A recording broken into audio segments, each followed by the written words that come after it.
Firman Tuhan berkata hari ini, Yakobus 4 ayat yang ke-7 dan ayat yang ke-8. Karena itu tunduklah kepada Allah dan lawanlah iblis, maka ia akan lari daripadamu. Saudara, kita tahu musuh dari kita di dunia ini salah satunya adalah iblis, saudara ya. Selain diri sendiri itu ada juga iblis.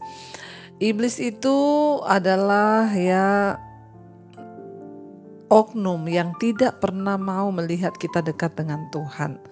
Ingat, ketika kita ini mau mendekat dengan Tuhan, maka ada yang tidak senang, yaitu iblis. Karena firman Tuhan berkata, iblis itu tidak mungkin ya melakukan kehendak Tuhan. Firman ini berkata, saudara, ya kita harus tunduk kepada Allah dan lawanlah iblis, maka ia akan lari daripadamu. Ada banyak orang Kristen yang hidupnya itu terputar-putar dalam masalah, terputar-putar dalam persoalan.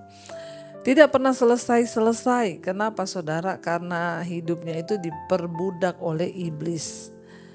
Iblis tidak akan pernah berhenti untuk menggoda kita. Iblis atau setan tidak akan pernah berhenti untuk membujuk kita agar kita ini jauh dari Tuhan. Dia akan pakai berbagai pencobaan, dia akan pakai berbagai masalah, tantangan untuk dapat menjauhkan kita dari Tuhan.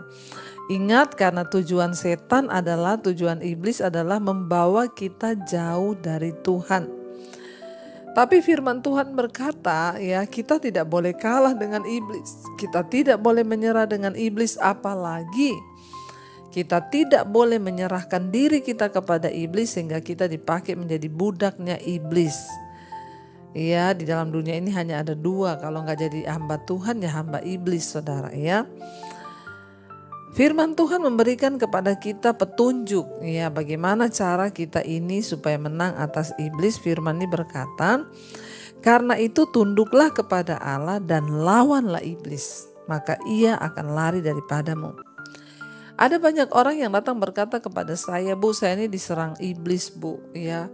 Tapi saya bingung, saya sudah doa, saya sudah tengking, saya sudah ini, tapi dia ya kayaknya datang terus. Banyak orang yang mengalami kuasa-kuasa gelap datang kepada saya berkata bahwa mereka itu digoda oleh iblis, ya, dikirimin ya macam-macam dari iblis. Tapi mereka sudah doa tapi nggak menang. Ya, firman ini berkata, bagaimana kita ini bisa berperang melawan iblis? Bukan hanya berperang, karena berperang kalau kalah buat apa, saudara? Ya mungkin banyak orang juga berperang, ya memang melawan iblis, sama-sama melawan iblis. Tapi kan ada yang kalah, ada yang menang. Dalam peperangan kita melawan iblis, ya kita harus menang, saudara, supaya iblis pergi meninggalkan hidup kita. Ayat ini memberikan kita sebuah petunjuk bagaimana kita bisa mengalahkan iblis. Firman ini berkata, karena itu tunduklah kepada Allah. Banyak orang itu hanya berperang melawan iblis, tengking dalam nama Yesus. Sudah ngikat benar, aku ikat, patahkan, hancurkan kau dalam nama Yesus. Tapi tanpa ketundukan kepada Allah, tanpa ketaatan kepada Tuhan, maka kita tidak mungkin menang melawan iblis. Ya, kita tidak akan mungkin menang kalau kita tidak tunduk kepada Allah. Karena setan itu tidak pernah takut sama orang Kristen. Setan, iblis itu gak takut sama orang yang ke gereja. Setan gak takut sama majelis, setan gak takut sama pendeta. Setan tidak takut sama gembala. Siapa yang setan takuti? Orang yang melakukan firman, orang yang taat kepada firman, orang yang tunduk kepada Allah, itulah yang ditakuti oleh iblis. Kalau kita mau lihat hidup kita hari-hari ini terbebas dari serangan iblis, maka firman ini berkata, karena itu tunduklah kepada Allah. Sudahkah kita tunduk kepada Tuhan? Sudahkah kita ini taat pada firman-Nya? Hanya orang-orang yang tunduk kepada Tuhanlah yang dapat mengalahkan iblis, saudara.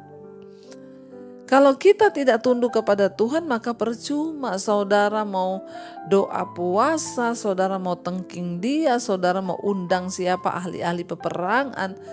Kalau engkau sendiri tidak tunduk kepada Tuhan, maka engkau akan menjadi bulan-bulanannya iblis. Makanya kenapa kalau ada orang datang yang minta kepada saya berdoa, Bu, saya ini diserang sama kuasa kegelapan rumah saya, Ibu tolong doain. Saya bilang yang harus berdoa itu kamu sendiri. Sekarang kamulah yang olesi rumahmu mungkin pakai minyak, doa peperangan. Dan ingat ya, setan tidak pernah takut mau engkau siram juga rumahmu dengan minyak 1 drum.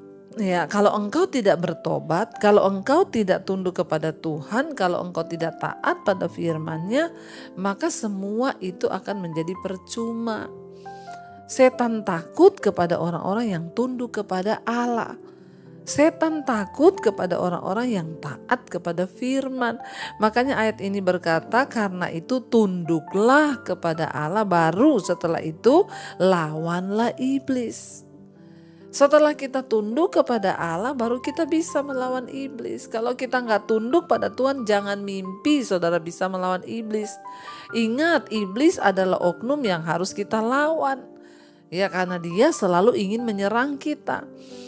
Tapi firman ini bilang tunduk dulu kepada Tuhan, bertobat dulu, buang dosamu, tinggalkan segala yang tidak berkenan, belajar taat pada firman, belajar taat pada Tuhan, baru engkau bisa melawan iblis dan ia akan lari daripadamu. Saya percaya kita rindu saudara, iblis lari dari hidup kita, iblis lari dari anak-anak kita, iblis lari dari pelayanan kita.